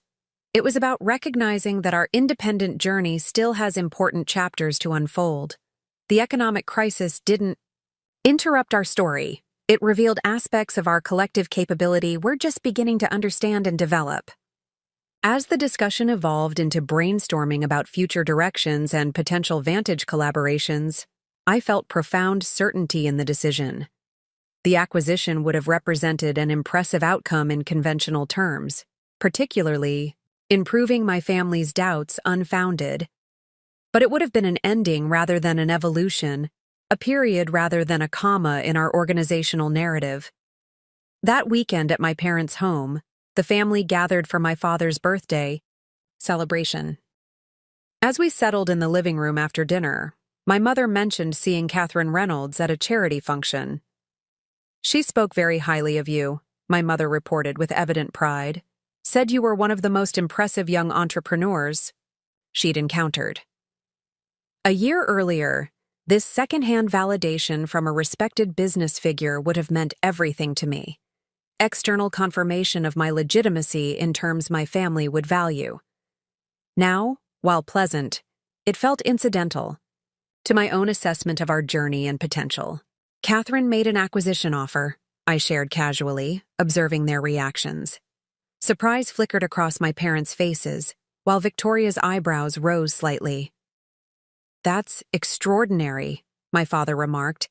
"Vantage acquisitions are typically quite lucrative. When will it be finalized?" "It won't," I replied simply. I declined the offer. The silence that followed was profound. My family exchanged glances, clearly struggling to comprehend refusing such an opportunity. "You turned down Vantage Media?" Victoria finally asked, genuine confusion in her voice. "Why would you do that?" The question wasn't accusatory, but reflected sincere inability to understand prioritizing independence over prestigious acquisition and financial security, the very values they had consistently advocated throughout my life. Because success isn't just about financial outcomes or external validation, I explained. It's about building something that reflects your authentic vision and values. Our independent journey still has important chapters to unfold. To my surprise, rather than argument or criticism, my explanation was met with thoughtful consideration. My father nodded slowly, something like respect deepening in his expression. My mother looked momentarily confused, but then reached for my hand, with unexpected warmth. Only Victoria spoke, her perspective revealing how profoundly our relationship had evolved. "I couldn't have made that choice," she admitted candidly. "I would have taken the security and prestige without hesitation. But I understand why you didn't. You've always seen possibilities others miss." Her acknowledgement, not just of my decision but of the fundamentally different values that informed it, represented the most meaningful validation. Not because it proved me right or her wrong, but because it demonstrated genuine recognition of my distinct approach to defining success. As the conversation shifted to other topics, I caught Grandpa Will watching me, quiet satisfaction in his sigh expression. He had witnessed my journey from rejection to success to something more valuable than either. The confidence to make choices aligned with my authentic values, regardless of external metrics or approval. The real wealth I had accumulated wasn't measured in acquisition offers or magazine features, but in the freedom to define success on my own terms, to build a life and business guided by internal purpose rather than external validation. That freedom, hard-won through both triumph and adversity, represented the true meaning of being rich. The next 3 months passed in a blur of focused determination. Living in Carlos's spare room wasn't ideal, but it provided exactly what I needed: stability, support, and space to rebuild. I set up a makeshift office in the corner, my laptop perched on a folding table I'd found at a thrift store. This humble setup became command central for what would become my reinvention. Each morning, I woke at 5 a.m., 2 hours before my warehouse shift started. These precious morning hours became sacred, time dedicated solely to my business. No distractions, no doubts, just pure, concentrated effort. The warehouse job covered my basic expenses, but every spare dollar went directly into my digital marketing consultancy. Carlos respected my space and focus, often leaving coffee by my door before heading to his own job as a mechanical engineer. We developed an unspoken routine.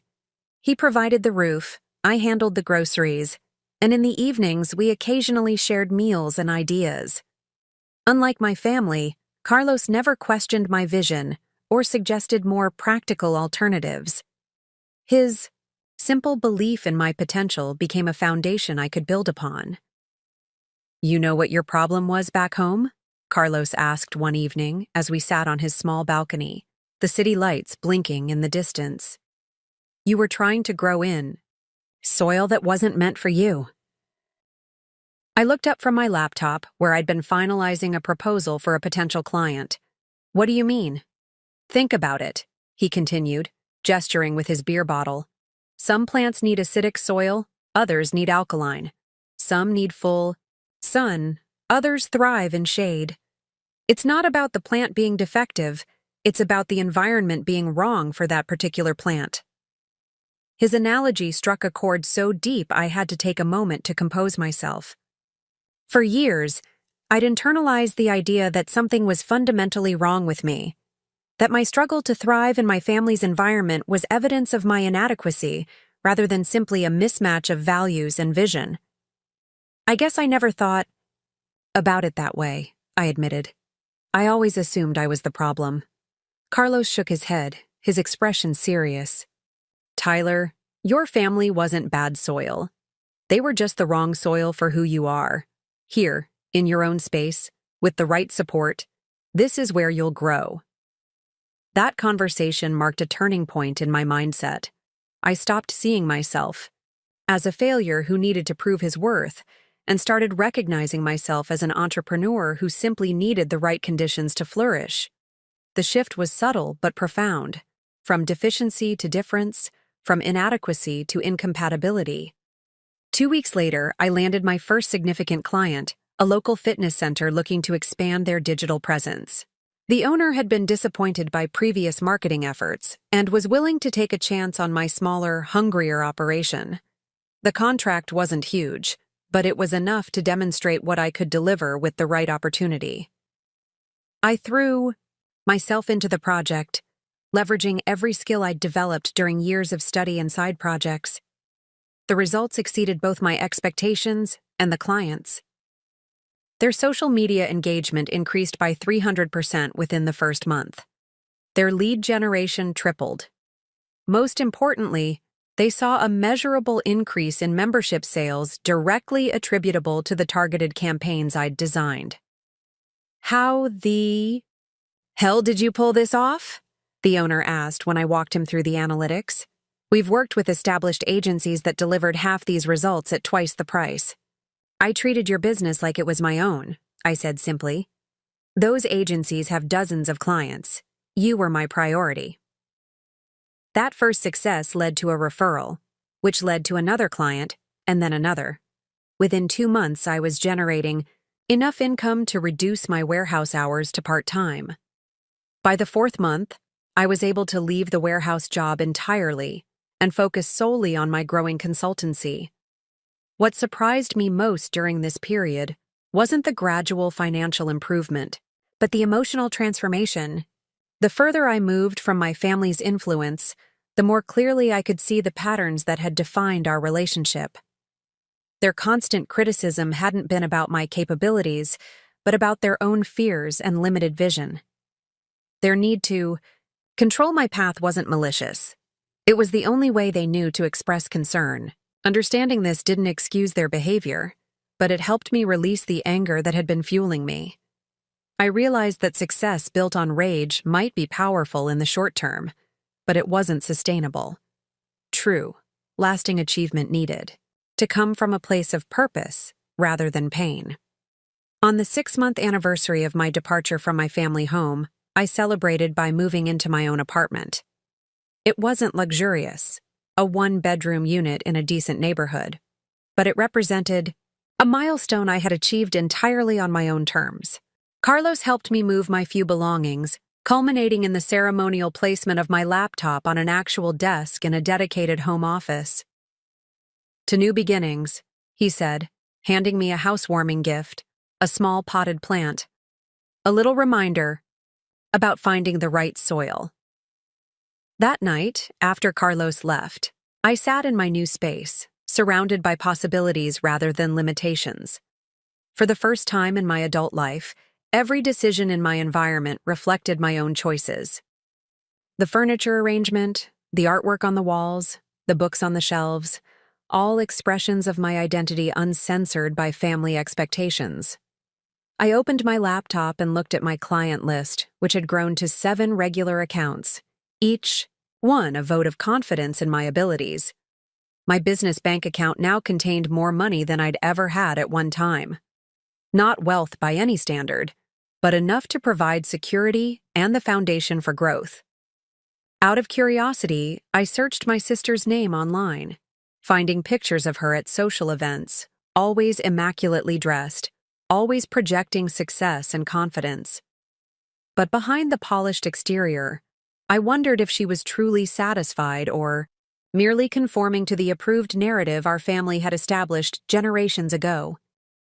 I closed the browser, deciding that comparing our paths served no purpose. My journey wasn't about proving my family wrong. It was about proving myself right. The distinction was crucial. One path led to bitterness, the other to freedom. The following morning, I received an email from a business contact I'd met at a networking event. She represented a regional association of small businesses and was looking for someone to speak at their quarterly meeting about digital marketing strategies for companies with limited budgets. "Your name keeps coming up in conversations with local business owners," she wrote. "They're impressed by your results-oriented approach and hands-on methodology. Would you be interested in sharing your expertise with our members?" The invitation caught me off guard. I had been so focused on building my client base that I hadn't considered positioning myself as an authority or thought leader. Public speaking had never been my strength.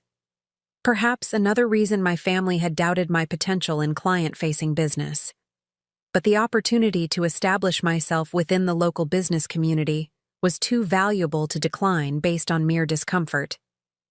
I accepted the invitation, spending the next 3 weeks preparing a presentation that distilled my approach into actionable strategies these business owners could implement immediately. The night before the event, I practiced in front of Carlos, who had become my most trusted advisor and critic.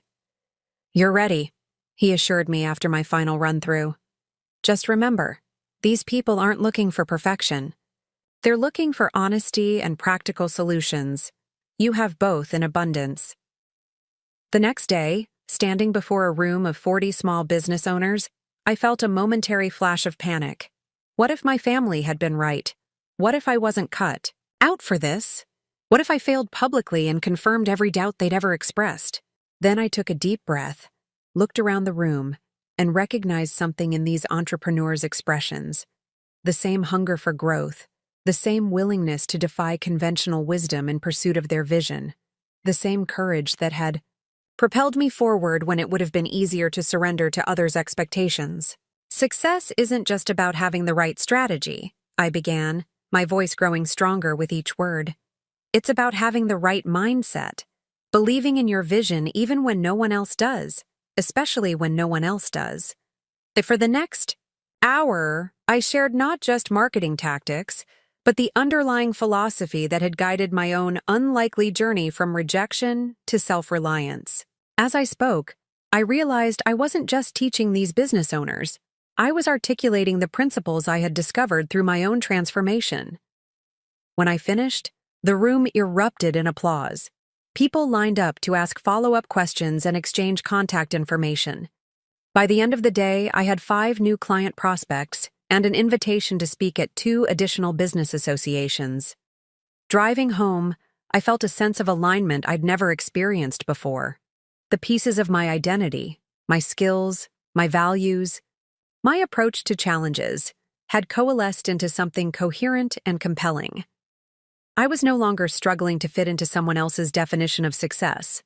I had defined success on my own terms and was actively creating it. That night, I received a text message from a number I didn't recognize. "Saw your presentation today. Impressive. Let's talk about potential collaboration. Marcus Reynolds, CEO, Elevate Media Group." I stared at the message in disbelief. Elevate Media Group was one of the largest marketing firms in the state, with clients ranging from regional corporations to national brands. A collaboration with them would catapult my business to an entirely different level. As I saved the number, to my contacts, I noticed the date on my phone. Exactly 7 months since I'd walked out of my family home with nothing but a duffel bag and determination. In that moment, I understood that rejection hadn't destroyed me. It had directed me toward the path I was always meant to follow. The realization brought not vindication, but gratitude. Without that painful push, I might have spent years, perhaps a lifetime, trying to succeed on terms that were never truly mine, seeking approval that would never fully satisfy. Sometimes the most powerful words we can hear are, "No one wants you here," because they free us to discover where we truly belong. The meeting with Marcus Reynolds changed everything. I arrived at the Elevate Media Group headquarters 30 minutes early, taking time to collect myself in the sleek lobby. The building itself was impressive. 20 stories of glass and steel in the heart of downtown. The company logo displayed prominently across the facade. This was success as my family would recognize it. Corporate, established, undeniable. I smoothed down my jacket, the most expensive piece of clothing I owned, but still modest compared to the designer suits that passed through the lobby. For a moment, doubt crept in. What could the CEO of such an organization possibly want with my small operation?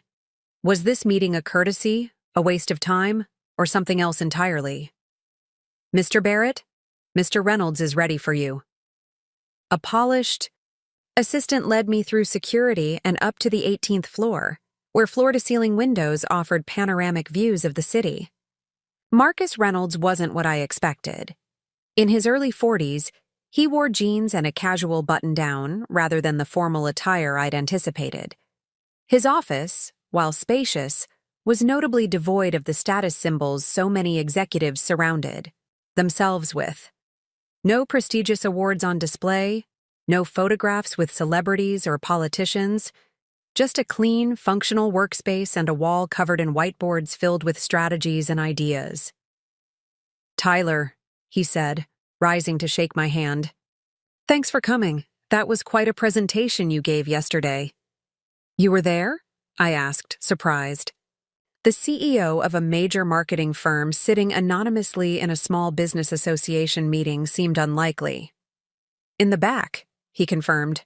"I make it a point to attend local business events regularly. Keeps me connected to what's happening on the ground." He gestured for me to sit. "Your approach to digital marketing for small businesses was refreshing. Practical, innovative, and clearly effective based on the testimonials I heard afterward." I nodded, trying to maintain professional composure. "Thank you. I believe in delivering measurable results rather than just creative concepts. That's exactly why I wanted to meet." Marcus leaned forward slightly. "Here's what I'm thinking. Elevate has built its reputation serving mid-sized to large corporations. We do it well, but we've struggled to develop effective solutions for smaller businesses, the kind you're helping. There's a massive underserved market there." My interest piqued. This wasn't a job offer or an attempt to absorb my client list. It seemed to be something more collaborative. "I'm proposing a partnership," Marcus continued. "Elevate provides resources, infrastructure, and additional expertise. You bring your approach and methodology. Together, we develop a division specifically focused on small business digital marketing solutions." The offer was unexpected and intriguing. What would this partnership look like practically? Would I maintain independence or become an Elevate employee? "Neither exactly," Marcus explained. "I envision a joint venture, legally separate from Elevate, but with our financial backing and support resources. You'd maintain creative and operational control while leveraging our infrastructure and reputation.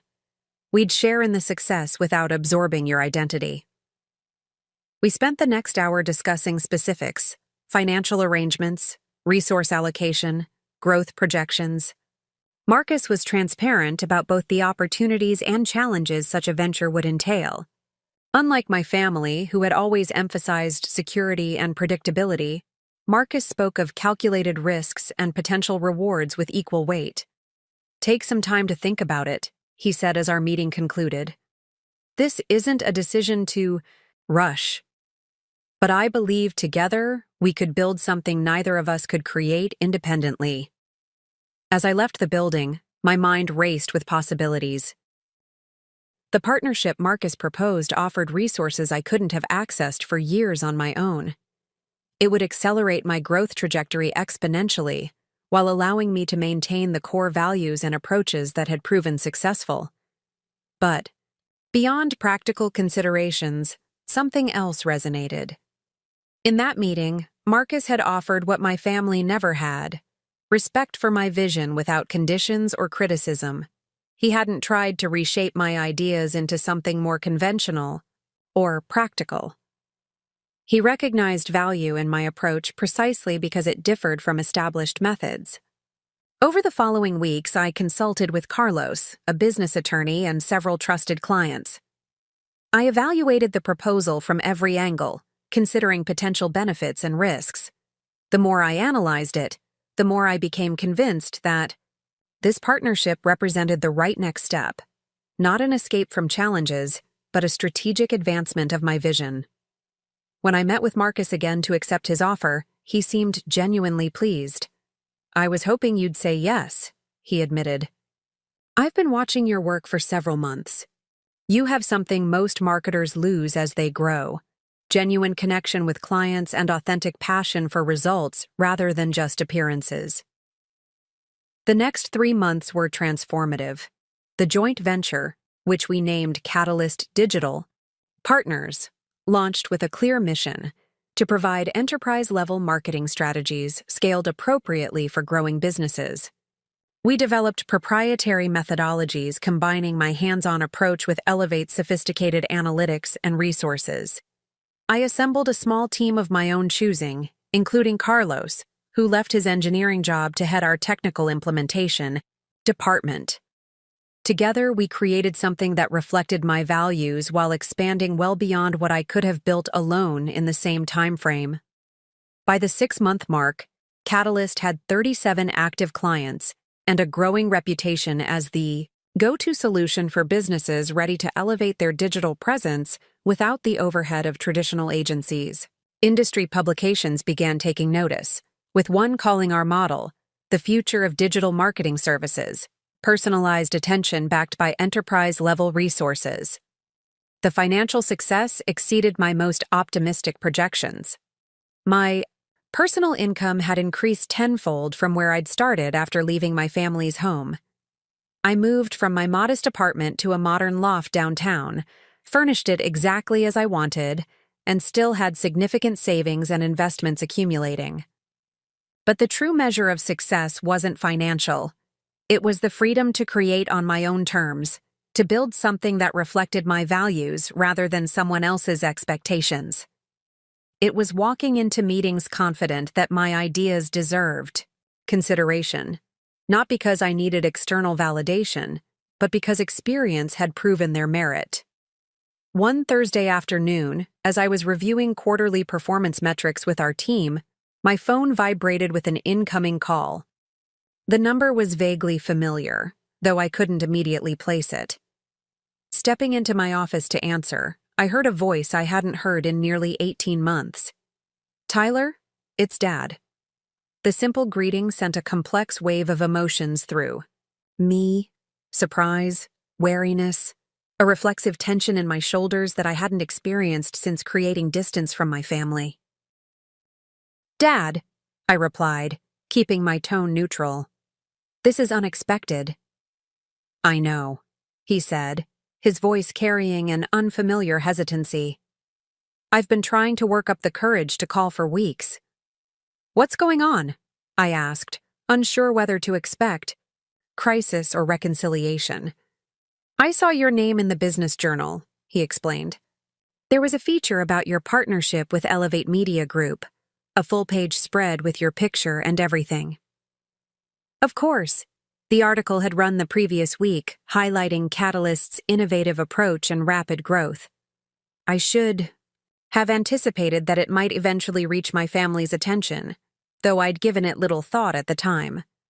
"It was a nice piece," I acknowledged, waiting for whatever came next. "Son, He paused, seeming to struggle with his words. "I was wrong. We were wrong. What you're building, what you've accomplished. It's remarkable." The admission hung in the air between us. For years, all I had wanted was this recognition, this acknowledgement that my path had value despite diverging from their expectations.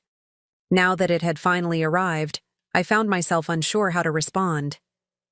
"Thank you," I said finally, the words feeling insufficient for the moment. "Your mother and I have been talking," he continued. "We miss you. We'd like to see you, if you're willing. Maybe dinner at the house this Sunday." The invitation triggered conflicting impulses. Part of me craved the closure such a reunion might provide.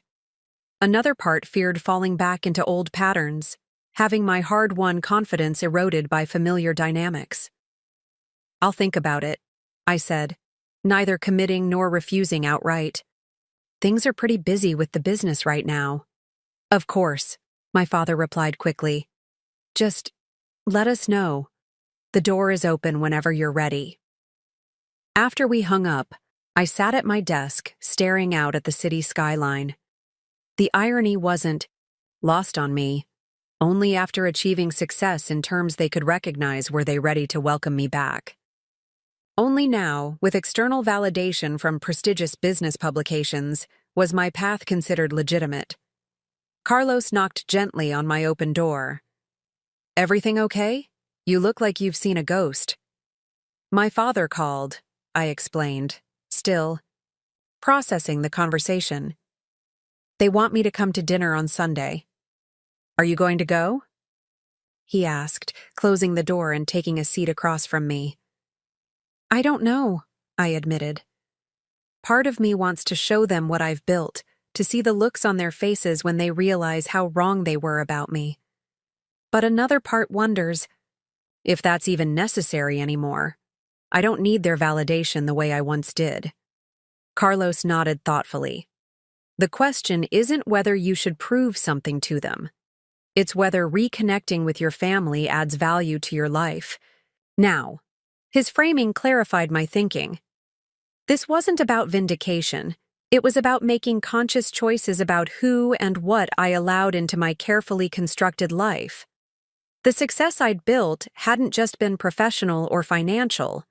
It had been personal, creating an environment where I could thrive without constant criticism or doubt. Up next, you've got 2 more standout stories right on your screen. If this one hit the mark, you won't want to pass these up. Just click and check them out. And don't forget to subscribe and turn on the notification bell so you don't miss any upload from us.